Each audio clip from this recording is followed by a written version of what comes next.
Hi friends, അപ്പോൾ നിങ്ങളൊക്കെ കാണുന്നുണ്ട് ഇതെന്താണ് എന്ന് നിങ്ങൾക്ക് കണ്ടപ്പോൾ തന്നെ മനസ്സിലായി കാണും. ഇത് നല്ല പഴുത്ത കൂഴച്ചക്കയാണ്. അപ്പം കൂഴച്ചക്കയും എല്ലാ ചക്ക അറിയാവുന്നവർക്ക് കൂഴച്ചക്ക, വരിക്കച്ചക്ക ഒക്കെ അറിയാം. അപ്പോൾ ഇത് നല്ല മധുരമുള്ള കൂഴച്ചക്കയാണ്. ഈ പഴുത്ത ചക്ക വെച്ചിട്ട്, ചക്കപ്പഴം വെച്ചിട്ട് നമുക്ക് ചക്കയപ്പം ഉണ്ടാക്കാം. ചക്കയപ്പം എനിക്ക് തോന്നുന്നു ഏറ്റവും കൂടുതൽ ഒരു നാടൻ ഡിഷാണ്. നാട്ടിൻ പുറത്ത് ഏറ്റവും കൂടുതൽ അമ്മമാരൊക്കെ ചെയ്യുന്ന ഒരു നല്ലൊരു സ്നാക്സ്, നമുക്കൊരു 4 മണി പലഹാരമായിട്ടും ബ്രേക്ക്ഫാസ്റ്റ് ആയിട്ടും ഒക്കെ കഴിക്കാവുന്ന നല്ലൊരു ഡിഷാണ് ചക്കയപ്പം. അത് മാത്രമല്ല, ഞാൻ പറഞ്ഞു 100% നമുക്ക് നാട്ടിൻപുറത്ത് നമ്മുടെ അമ്മമാരെ അല്ലെങ്കിൽ മുത്തശ്ശിമാരൊക്കെ അവരുടേതായിട്ടുള്ള റെസിപ്പി ആയിരുന്നു. ഇപ്പം ആരും തന്നെ അതിന് ട്രൈ ചെയ്യാറില്ല. ഇന്ന് ഞാനിവിടെ ഉണ്ടാക്കാൻ പോകുന്നത് ചക്കയപ്പമാണ്. നല്ല പഴുത്ത കുഴച്ചക്ക അതിലേക്ക് ഞാൻ എടുത്തിട്ടുണ്ട്. ഇതൊരു 300 ഗ്രാം ശർക്കരയുണ്ട്. നല്ല മധുരമുള്ള ചക്കയാണ്. അപ്പോൾ ശർക്കരയും ഞാൻ നല്ല രീതിയിലാണ്, ക്വാണ്ടിറ്റിക്കാണ് എടുത്തിട്ടുള്ളത്. പിന്നെ ഞാൻ എടുത്തിട്ടുള്ളത് ഒരു മുറി തേങ്ങ. അത് ചക്കയുടെ ക്വാണ്ടിറ്റി അനുസരിച്ച് നമുക്ക് തേങ്ങ ചേർക്കാം. തേങ്ങ വളരെ കൂടുതലായിട്ട് വേണ്ട, ആവശ്യത്തിന് മാത്രം. അപ്പോൾ നിങ്ങൾ എടുക്കുന്ന ചക്കയുടെ അളവിനനുസരിച്ച് എടുക്കുക. ഞാനൊരു ചക്കയുടെ പകുതി പോർഷനാണ് എടുത്തിട്ടുള്ളത്. ഇത് തേങ്ങ തീരെ കൂടുതലുള്ള തേങ്ങയുടെ ഒരു അരമുറി തേങ്ങ ഞാൻ എടുത്തിട്ടുണ്ട്. പിന്നെ നമുക്ക് ഇതിനകത്തേക്ക് ലേശം ഉപ്പും, നിങ്ങൾക്കറിയാമല്ലോ, നമുക്ക് ആ ഒരു ടേസ്റ്റ് ഒന്ന് ഈക്വൽ ആവാൻ വേണ്ടിയിട്ട് നമുക്ക് ഉപ്പ് ചേർക്കണം. പിന്നെ കൂടാതെ ജീരകപ്പൊടി, ഇത്രയും കൂടിയാണ് ചേർക്കുന്നത്.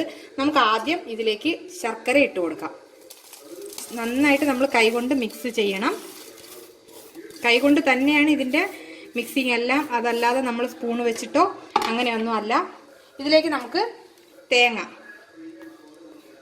ഇത് കൂടാതെ നമുക്ക് ഇതിനകത്ത് ചേർക്കുന്ന മറ്റൊരു ഇൻഗ്രീഡിയൻറ്റ് അരിപ്പൊടിയാണ്, റൈസ് പൗഡർ. അത് നിങ്ങൾ മാർക്കറ്റിൽ നിന്ന് വാങ്ങിക്കുന്നതാണെങ്കിൽ നല്ലത് അപ്പപ്പൊടിയായിരിക്കും. അപ്പം ഇടിയപ്പത്തിൻ്റെയൊക്കെ പൊടിയായിരിക്കും നല്ലത്. ഇനി നമുക്കിത് നന്നായിട്ടൊന്ന് മിക്സ് ചെയ്ത് കൊടുക്കാം. മിക്സ് ചെയ്തിട്ട് നമുക്ക് ഉപ്പും, ഒരു നുള്ളു ഉപ്പും ഒരു 1/2 ടീസ്പൂൺ ജീരകവും കൂടി ചേർത്ത് ഒന്നുകൂടി ഒന്ന് മിക്സ് ചെയ്ത് നമുക്ക് അരിപ്പൊടി കുറേശ്ശെ ചേർത്ത് കൊടുക്കണം. ഇതിപ്പോൾ ഞാൻ നന്നായിട്ട് കൈകൊണ്ട് തന്നെ ഞെരടി നന്നായിട്ടൊന്ന് മിക്സ് ചെയ്തെടുക്കാം. ഇപ്പം ഞാൻ നന്നായിട്ട് കൈകൊണ്ട് മിക്സ് ചെയ്തിട്ടുണ്ട്. അപ്പം ചക്ക കൂഴച്ചക്ക ആയതുകൊണ്ട് തന്നെ നല്ല നാരുണ്ട്.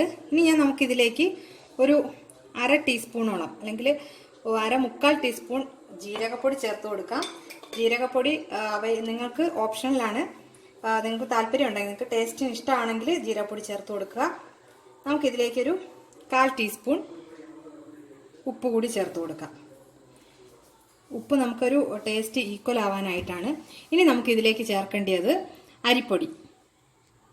അപ്പോൾ നമുക്ക് ഇതൊന്ന് കൈകൊണ്ടൊന്ന് മിക്സ് ചെയ്തിട്ട് കുറേശ്ശെ നമുക്ക് അരിപ്പൊടി കൂടി ചേർത്ത് കൊടുക്കാം.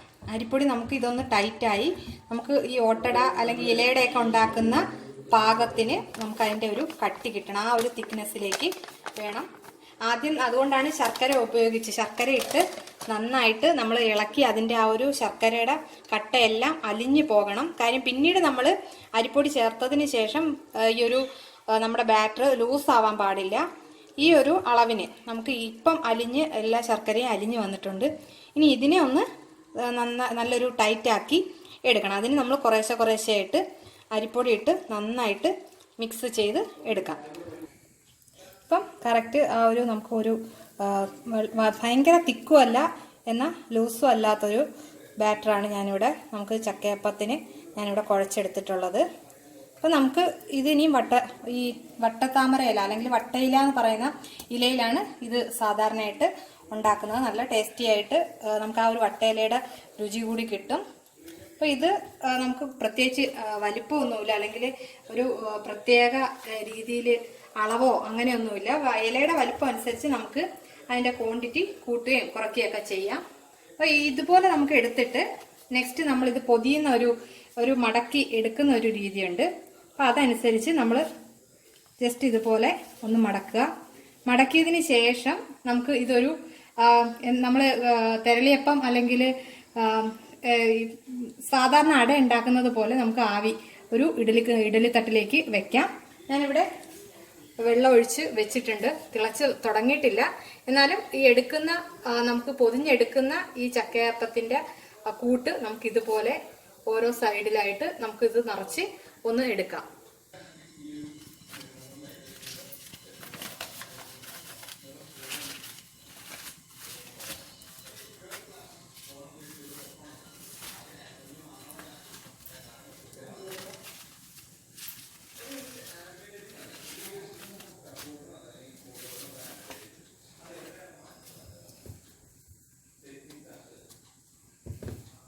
ഇപ്പം കുറച്ച് പൊട്ടലുണ്ടെങ്കിൽ കുഴപ്പമില്ല, നമുക്ക് മടക്കി എടുക്കുമ്പം അതൊന്ന് കവർ ചെയ്ത് മടക്കിയാൽ മതി. അപ്പോൾ വലിയ പ്രോബ്ലം ഇല്ലാതെ നമുക്ക് ഈ ഒരു രീതിയിൽ പൊതിഞ്ഞ് ബാക്കിലോട്ട് നമുക്ക് ഇതുപോലെ പൊട്ടലുണ്ടെങ്കിൽ ഇങ്ങനെ ഒന്ന് ജസ്റ്റ് കവർ ചെയ്ത് കൊടുത്തു കഴിഞ്ഞാൽ അതിൻ്റെ ആ ഒരു ഇതൊക്കെ അങ്ങ് മാറും. പിന്നെ നമ്മൾ വെള്ളത്തിലിട്ടല്ലല്ലോ, ആവിയിലല്ലേ വേവിക്കുക, അപ്പോൾ അതുകൊണ്ട് വേറെ പ്രോബ്ലം ഒന്നുമില്ല. നമ്മളിത് കറക്റ്റായിട്ട് ഉണ്ടാക്കുന്നത് ഈ ഒരു വട്ടയിലയിൽ തന്നെയാണ്. കാര്യം വട്ടയിലയിൽ ഉണ്ടാക്കുമ്പോൾ ഈ ഒരു ചക്കയപ്പത്തിന്റെ ടേസ്റ്റ് എന്ന് പറയുന്നത് നമ്മൾ വട്ടയിലയിൽ ഉണ്ടാക്കുമ്പോഴാണ് കിട്ടുക. അതല്ലാതെ നമ്മളിത് ഉരുട്ടി നമ്മളുടെ ഈ ഒരു അപ്പച്ചെമ്പിൽ തന്നെ അല്ലാതെ വേവിക്കാനൊക്കെ നിന്നാലൊന്നും നമുക്ക് ആ ഒരു ടേസ്റ്റ് കിട്ടത്തില്ല.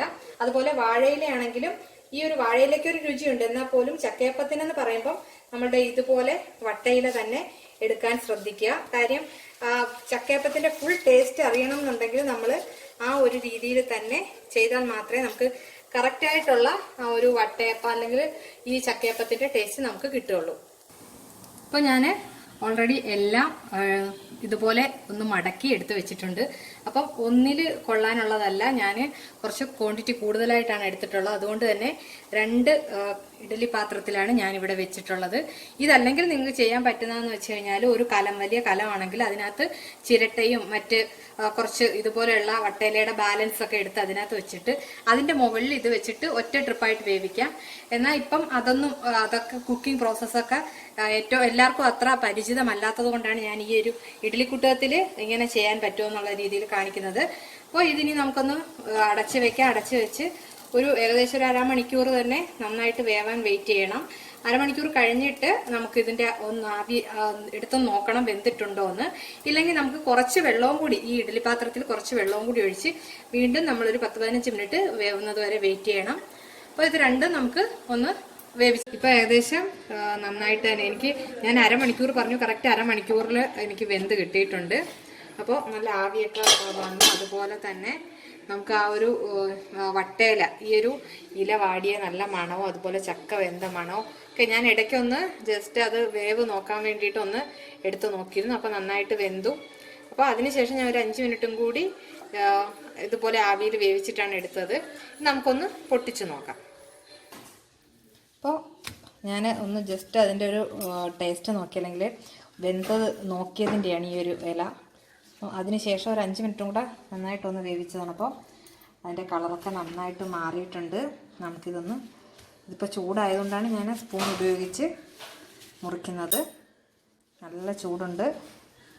നന്നായിട്ട് വെന്തിട്ടുണ്ട്. അടിപൊളി, നല്ല മധുരമുണ്ട്. ഞാൻ ശർക്കര നിങ്ങൾ ആദ്യം ഫസ്റ്റ് നിങ്ങൾ നോക്കുക, ചക്കപ്പഴത്തിൻ്റെ മധുരം അനുസരിച്ച് നിങ്ങൾ ശർക്കര ചേർക്കുക. ശർക്കര ചേർക്കുമ്പം നല്ല മധുരത്തിൽ ചേർത്താൽ മാത്രമേ നമ്മൾ അരിപ്പൊടി ഇടുമ്പോൾ ആ ഒരു മധുരം ഈക്വൽ ആവുകയുള്ളൂ. അല്ലാതെ ശർക്കര കുറച്ച് കഴിഞ്ഞാൽ ഒട്ടും മധുരം കിട്ടില്ല. പിന്നെ ശർക്കര ചേർത്ത് കഴിഞ്ഞാൽ വീണ്ടും നമ്മുടെ ബാറ്റർ, നമ്മൾ ആ ചക്കയപ്പത്തിന് കുഴച്ചത് വീണ്ടും വെള്ളമായി പോകും. അതുകൊണ്ട് ആദ്യം നമ്മൾ ശർക്കരയിട്ട് ക്ലിയർ ചെയ്യുക. അപ്പോൾ എല്ലാവർക്കും ഇഷ്ടപ്പെടും. എല്ലാവരും ഒന്ന് ട്രൈ ചെയ്ത് നോക്കുക. ഇപ്പം ചക്ക സീസണാണ്. പിന്നെ ചക്കയുടെ ഗുണങ്ങൾ ഞാൻ പറയുന്നില്ല. ഷുഗർ അങ്ങനെയുള്ള എല്ലാ അസുഖങ്ങൾക്കും ആരോഗ്യത്തിന് ഏറ്റവും നല്ല ഒരു കാര്യമാണ് ചക്ക. അതുപോലെ ചക്കയിലുള്ള എല്ലാ ഭാഗവും ഇപ്പോൾ പ്ലാവില വരെ തോരനാക്കുന്നുണ്ട്. അതിൻ്റെ ഒരു വീഡിയോ ഞാൻ ഇട്ടിട്ടുണ്ട്.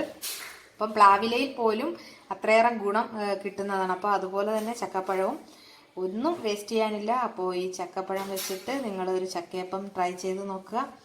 അപ്പോൾ ഈ ഒരു നാടൻ വിഭവമായിട്ടുള്ള ചക്കയപ്പം നിങ്ങൾക്ക് എല്ലാവർക്കും ഇഷ്ടമാകും. നന്നായിട്ട് കുറച്ച് ടൈം എടുത്ത് തന്നെ ചെയ്യണം. നല്ല ടേസ്റ്റായിട്ട് കുറച്ച് എഫേർട്ട് എടുക്കണം. എങ്കിൽ മാത്രമേ നമുക്ക് നല്ലൊരു ഡിഷ് തയ്യാറാക്കാൻ പറ്റൂ. അപ്പോൾ എല്ലാവരും ഇതൊന്ന് ട്രൈ ചെയ്തിട്ട് കമൻറ്റ് ചെയ്യുക. നല്ലൊരു വീഡിയോ ആയിട്ട് ഇനിയും കാണാം. Thank you.